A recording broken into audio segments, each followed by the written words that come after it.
മകന്റെ മർദ്ദനത്തിൽ ഗുരുതരമായി പരിക്കേറ്റ് ചികിത്സയിലായിരുന്ന മുതിർന്ന CPIM നേതാവ് മരിച്ചു.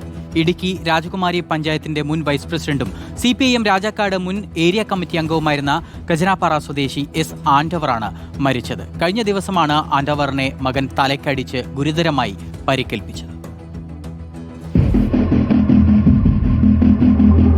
ഇന്ന് രാവിലെ 5:30 തമിഴ്നാട് മധുര മെഡിക്കൽ കോളേജിൽ തീവ്രപരിചരണ വിഭാഗത്തിൽ ചികിത്സയിലിരിക്കെയാണ് ആണ്ടവർ മരിച്ചത്.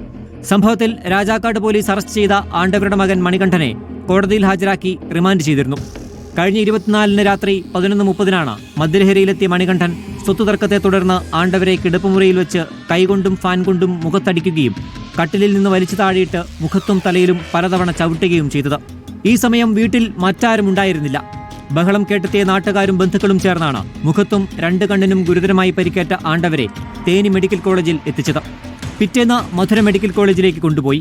ഇവിടെ തീവ്രപരിചരണ വിഭാഗത്തിൽ ചികിത്സയിലിരിക്കെ അണുബാധയുണ്ടായതിനെ തുടർന്നാണ് ആണ്ടവർ മരിച്ചത്.